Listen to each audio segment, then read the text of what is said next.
25 minutos han pasado de las 6 de la tarde, volvemos con un programa de miércoles, estamos comentando en redes sociales, le decimos a toda aquella gente que además de escucharnos por la radio, también nos pueden ver por el Facebook, estamos dialogando un poco de lo que fue la caravana de la CGT Regional Córdoba del viernes pasado en defensa del salario real, también Hilda estaba compartiendo alguna información respecto al cierre, a la aceptación de paritarias por parte de UPC, que la semana pasada la tuvimos a la compañera Zulema Miretti, donde habían recibido un nuevo ofrecimiento y bueno, después tenían las reuniones departamentales para finalmente terminar aceptando la propuesta del Ejecutivo Provincial.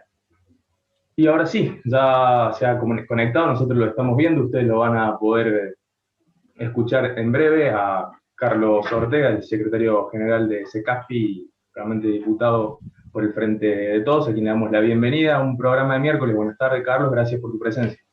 ¿Qué tal, Matías? ¿Cómo andas? Hola, hola Carlos, bienvenido. Hola, Hilda. Gracias, Hola, gracias Hilda. por tu Hola, palabra. Luciana. Hola, Hugo, Carlos. todos los compañeros. Gracias, bueno, aprovechamos. Primero te agradecemos tu presencia en el programa y después también nos quedaba pendiente una felicitación, porque la vez anterior que te teníamos que tener, vos estabas, bueno, en una cuestión muy importante como era jurar como diputado del Frente de Todos, y felicitarte porque para todas y todos es un orgullo que haya un diputado más de fracción sindical en el Congreso de la Nación. Mirá, Hilda, no estoy en el mejor momento, pero como me dieron suerte, no tenía ni idea que iba a asumir como diputado. Y justo cuando estábamos preparando la conexión, me llaman que tenía que ir a hacerme el hisopado a la Cámara de Diputados. Y tuve que salir rajando. Y bueno, entonces, como me trajeron muy buena suerte, aunque no esté en las mejores condiciones, saben que estoy con COVID, estoy acá aislado en casa. Pero bueno, me encanta estar con ustedes, me parece que el programa que hacen es algo espectacular para el movimiento obrero, para el campo nacional y popular, y siempre es bueno verse, aunque sea desde este lugar, con los compañeros. Se los extraña mucho la presencia física, pero bueno, estamos por lo menos charlando, opinando, intercambiamos ideas. Y desde ya muchas gracias, las felicitaciones, disculpame. Así es, Carlos. Bueno, también de mi parte, poder felicitarte ahora un poco más cara a cara. Obviamente que lo hicimos por los otros medios, pero bueno, un orgullo también para todos los trabajadores y trabajadoras a los que nos representa dentro del organismo nacional de ANSES, que un trabajador más y de la índole tuya que esté representándonos en el Congreso, y más en un año como el 2021 que nos toca. Así que bueno, agradecidos y orgullosos de eso. Y bueno, Carlos, un poco hablando de este tema, de tu asunción en la banca, ¿qué expectativas hay para este 2021? Si bien arrancamos el 2020 con muchas expectativas, se nos vino encima justo hace un año la pandemia, algo totalmente inesperado. Y veníamos de 4 años, la verdad que nefastos en todo sentido.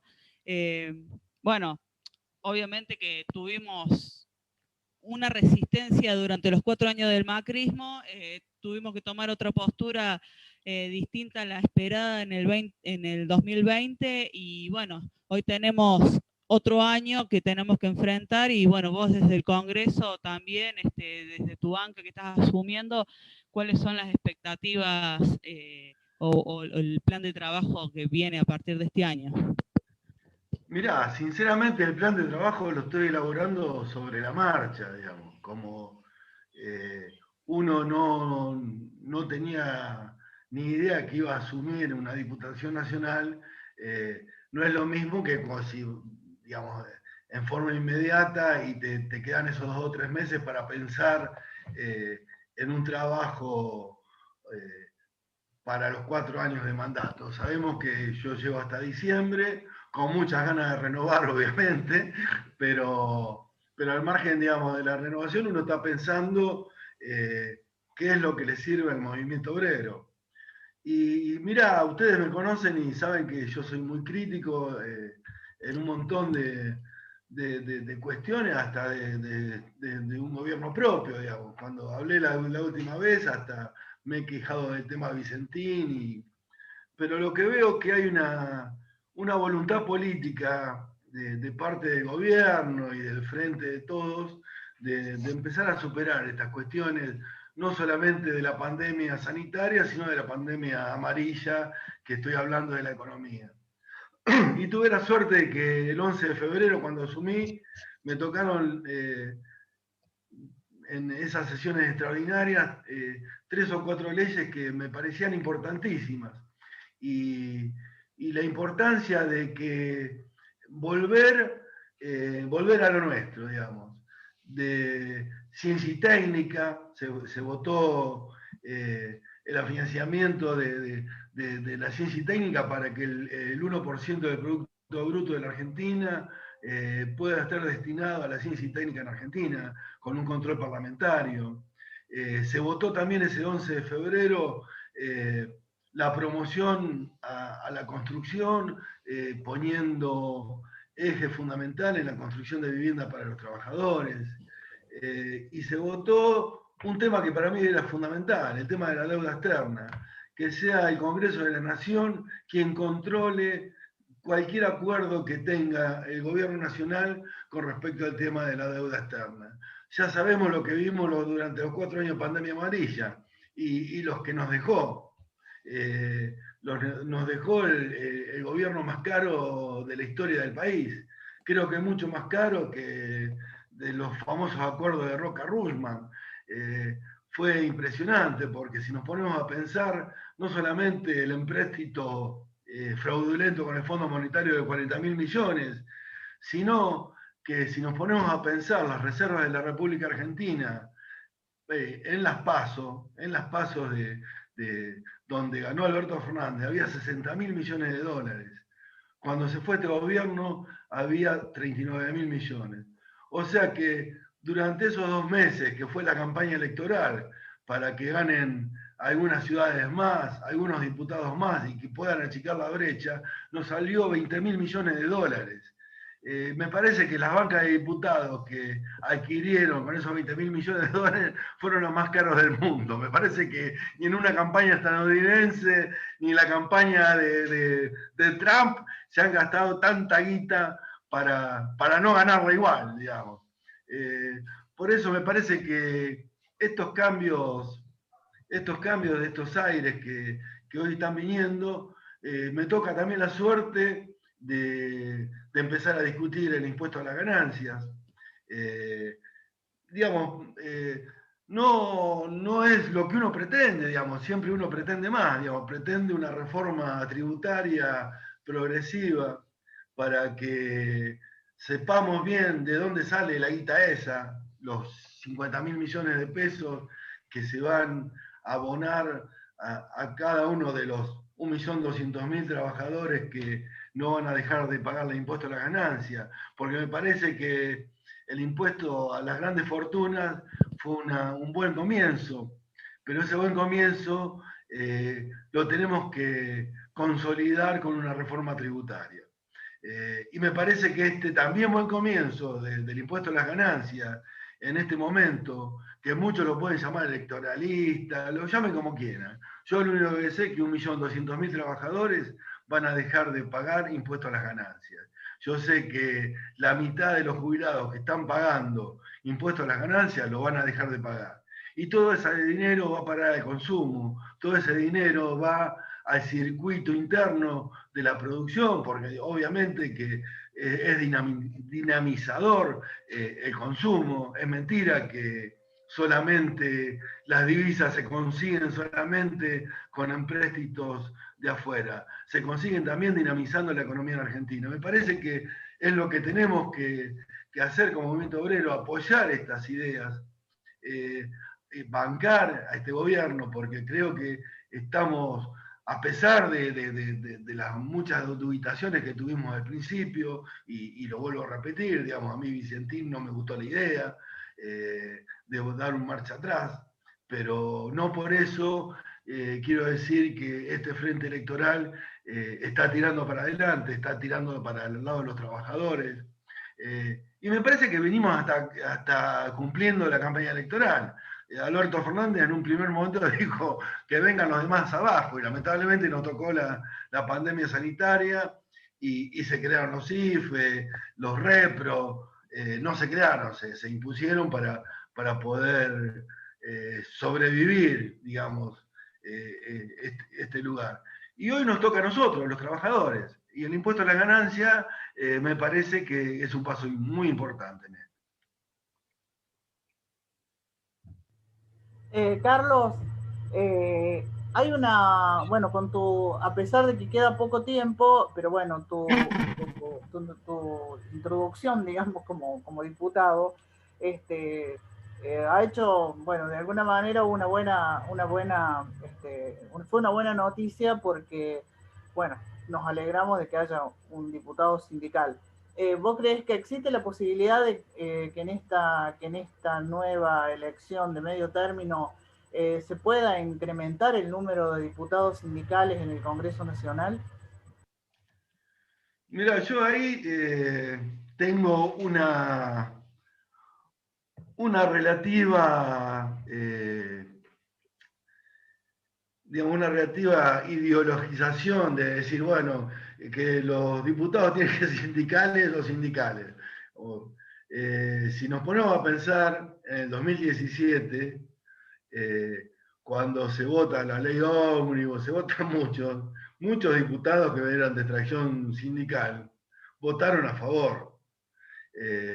Entonces, no me dice nada que sea diputado sindical.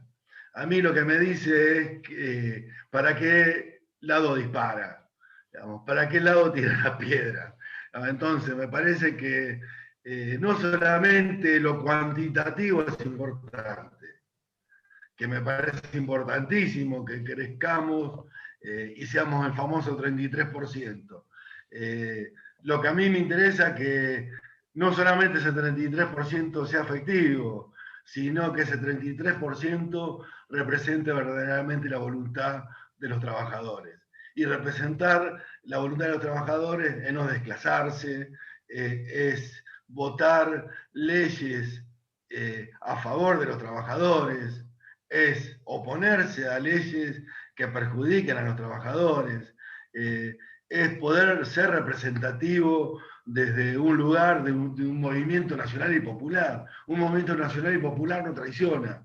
Digamos, Cristina no lo traicionó nunca.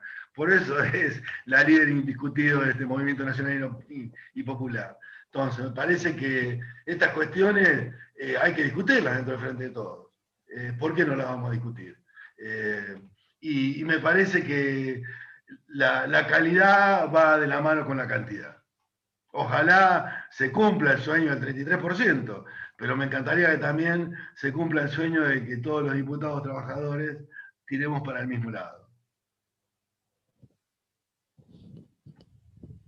Así es, Carlos, bueno, y un poco hablando también por este tema de la dirigencia sindical, de que tire para el mismo lado. Bueno, sabemos que tenemos una conducción de CGT Nacional que durante 4 años estuvo bastante tibia, bastante quieta.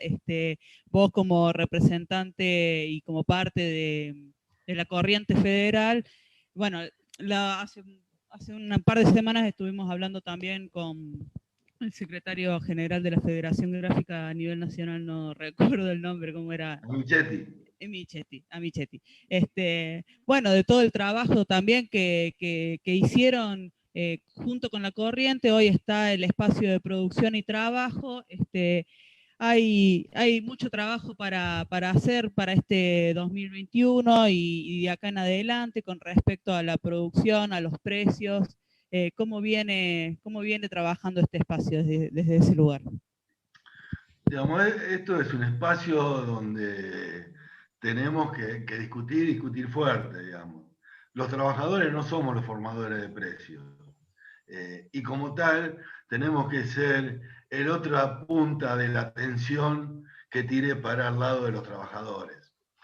Por eso, digamos, en sintonía a lo que decía de los diputados, tienen que tirar para el mismo lado. Creo que los trabajadores tenemos que tirar para ese mismo lado, para que en esta tensión de los precios no indexemos la economía, pero tampoco nos dejemos llevar por 3 o 4 grupos concentrados que son los formadores de precios en Argentina.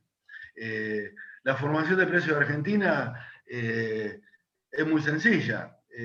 No solamente los grandes supermercadistas son los que forman precios, digamos. Ellos de última son intermediarios. También forman precios los oligopolios de granos, forman precios los oligopolios o monopolios de la carne, forman precios, fundamentalmente los precios de la alimentación, porque uno se tiene que fijar, digamos, en estos temas. Es la alimentación lo que nos genera, aunque también el tema de energía es fundamental. Nosotros veníamos reclamando desde la corriente federal y venimos reclamando desde hace mucho tiempo los 27 puntos, y dentro de los 27 puntos creemos necesario empezar a discutir quién tiene que ser el formador de precios de la energía en la Argentina, quién tiene que imponer el precio de la energía en la Argentina. Hoy nos desayunamos con un 8% de aumento en las naftas, o un 10%, no me acuerdo bien el total, pero bueno, esto también tienen que ser los trabajadores los que discutan. Y este acuerdo económico y social que quiere hacer el gobierno tiene que estar muy bien representado por los trabajadores. Y tenemos que discutir muy fuerte porque en la discusión, obviamente, el que tiene el monopolio económico no solamente tiene el monopolio económico de la alimentación, la energía, también tiene de lo mediático y lo tiene hasta lo de judicial. Lo que Cristina planteaba el otro día con el Lafware, pasa lo mismo en la vida cotidiana de cada uno de los argentinos. Me parece que esta es la discusión que tenemos que dar como trabajadores. Es la atención a la derecha para que no nos pasen por arriba. Pasar por arriba, ¿qué quiere decir?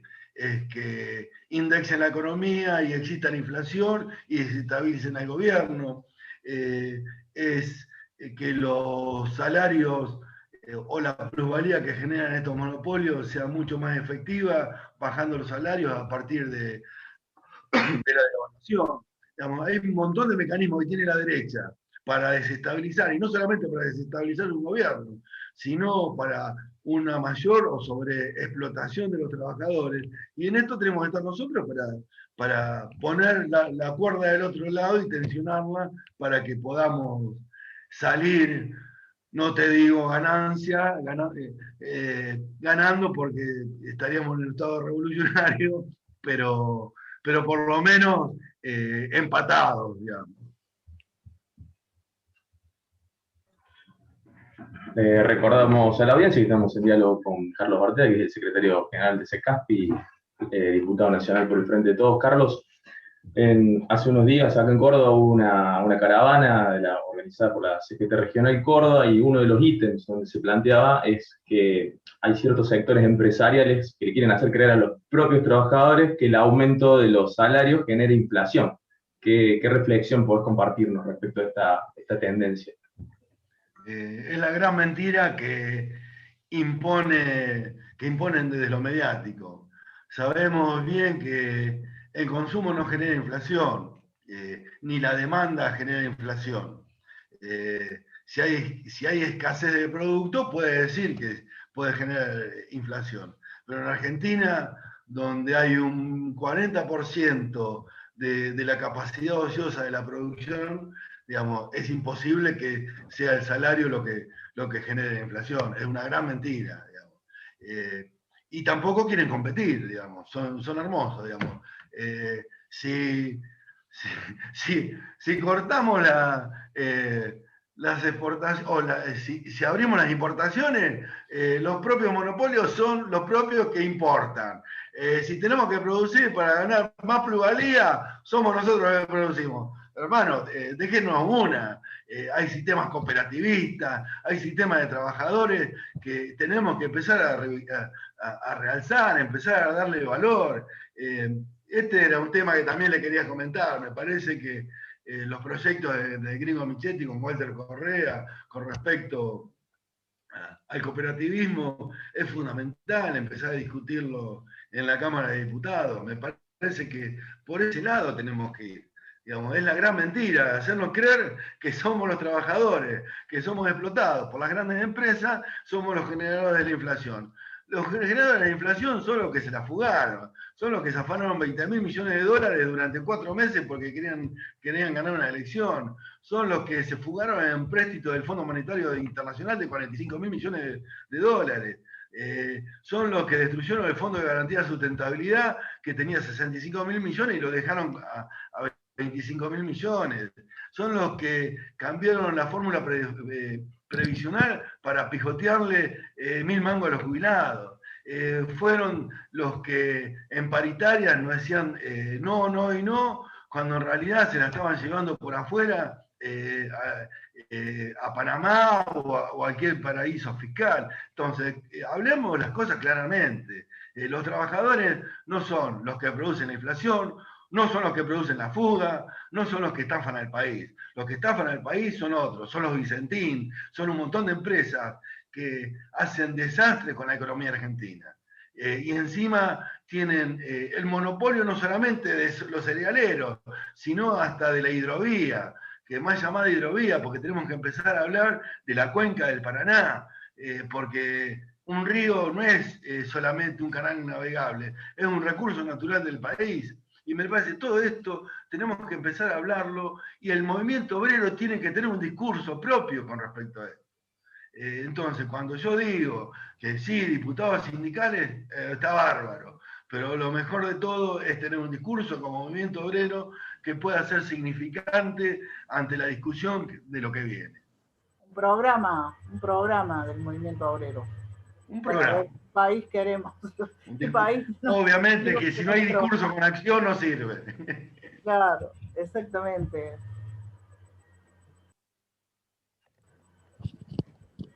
Carlos, a la pasada, en una de las respuestas respecto a una consulta de Luciana, nombraste la necesidad de una reforma tributaria en el país. Una reforma tributaria es un sistema más progresivo.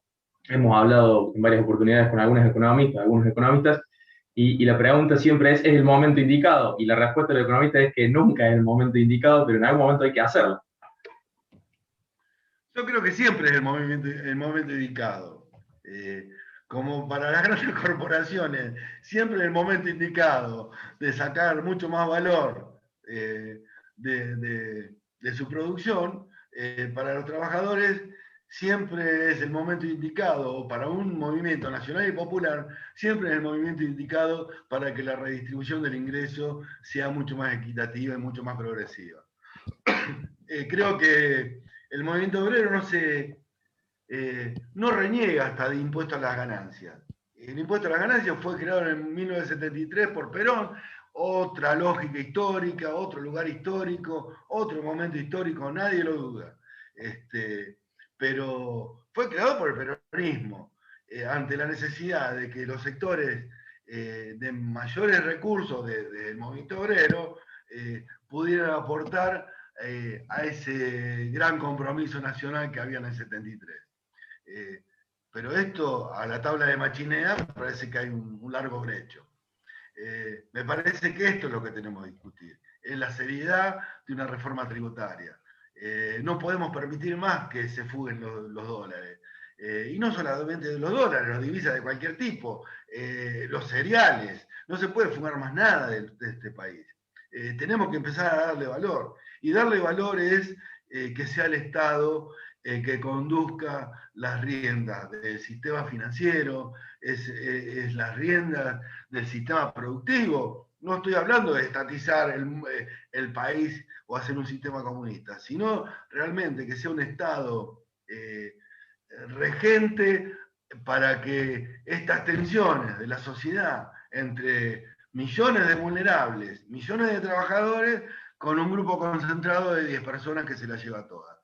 Me parece que esto es la discusión que tenemos que dar. Carlos, perdón. No, está bien, dale. No, dale. Bueno, no, saliendo un poco del tema político, entrando un poco en ANSES, comentanos cómo ves vos el organismo nacional, bueno, hoy conducido hace ya casi un año que va a estar Fernanda Raberta al frente del organismo. Bueno, el año pasado cerramos una paritaria que la terminamos de cerrar este año, que a nuestro modo de ver, la verdad que fue por lo menos cerrando con respecto a la inflación y demás. ¿Cómo ves este 2021? El año pasado, bueno, fue un año complicado. Afrontamos como sindicato con algunos bonos para los compañeros y compañeras y afiliados y afiliadas para enfrentar esta pandemia. Bueno, ¿cómo ves este 2021 para adelante con las nuevas políticas que se vienen, digamos? Mira, voy a tocar dos temas. Uno institucional, donde la conducción de Fernanda Raberta le dio un eje muy territorial al ANSES, lo que nunca debió dejar de ser, digamos. Me parece que el ANSES es la cara visible de los sectores más vulnerables de la Argentina. Los jubilados, la UH, los pensionados, las embarazadas. Entonces, me parece que sin la presencialidad de este organismo, sin la territorialidad de este organismo, es muy difícil atender.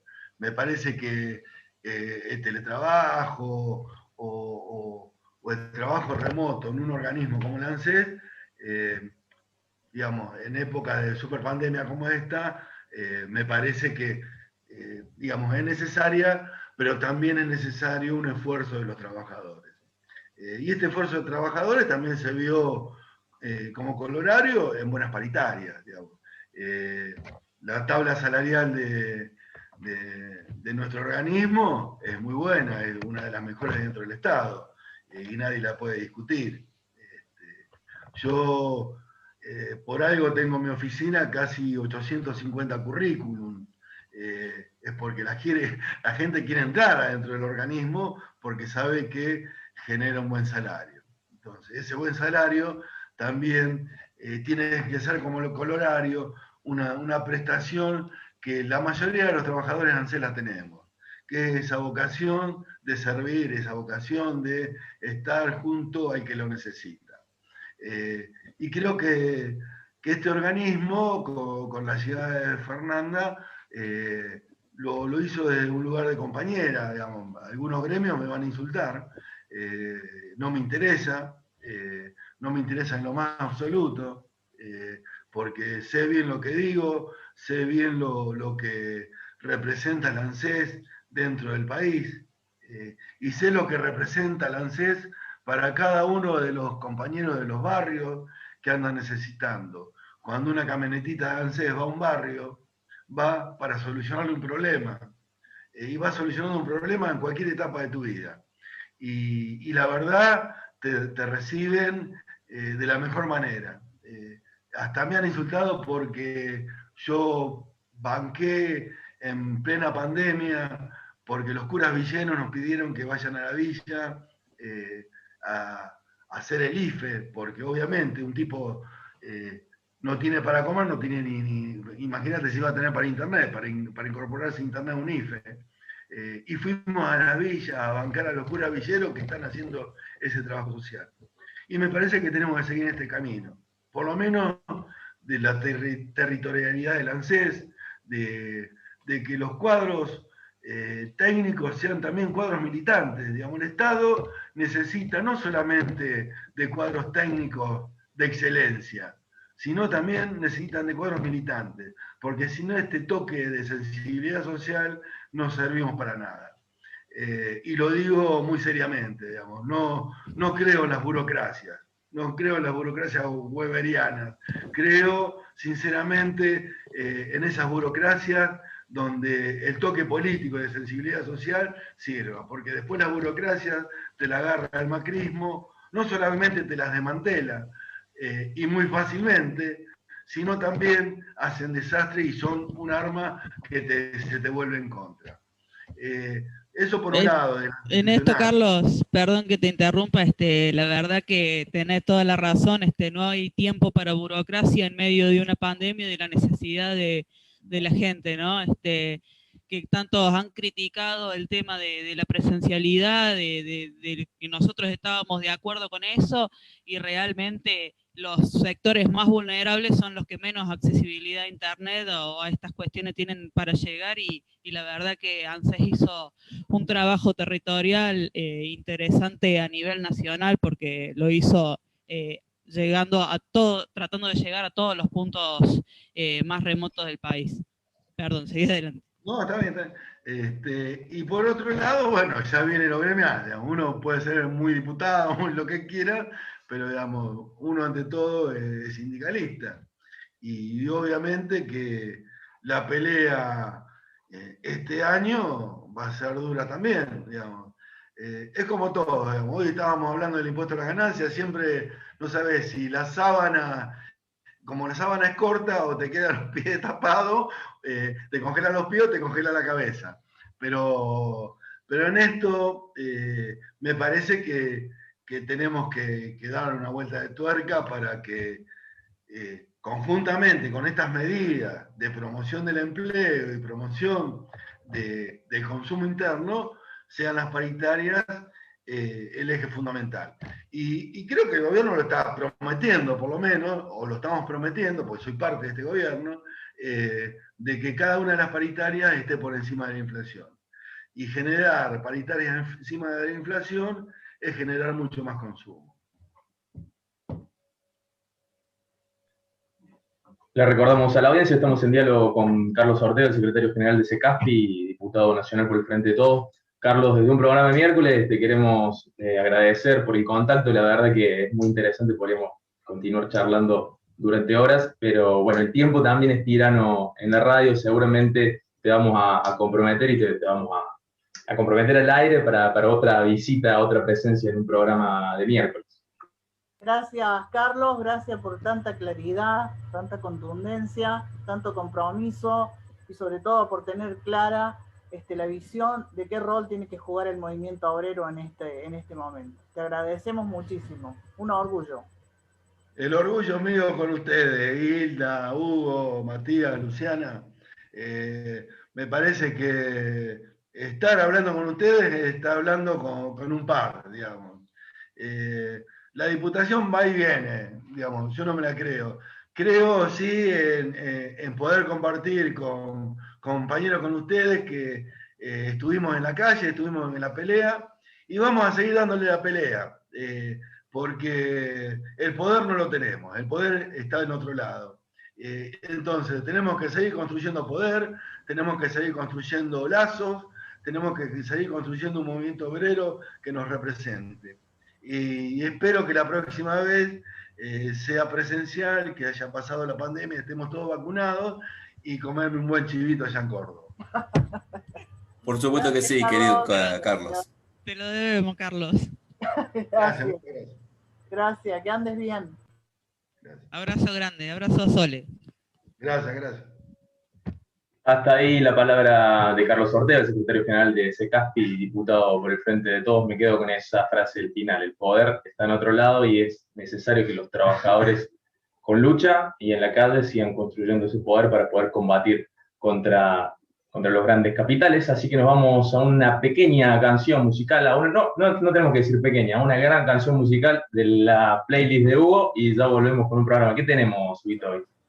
Así es, vamos a escuchar a Luis Alberto Spinetta, querido Javi, vamos a escuchar Atado a tu frontera, así que vamos con la música.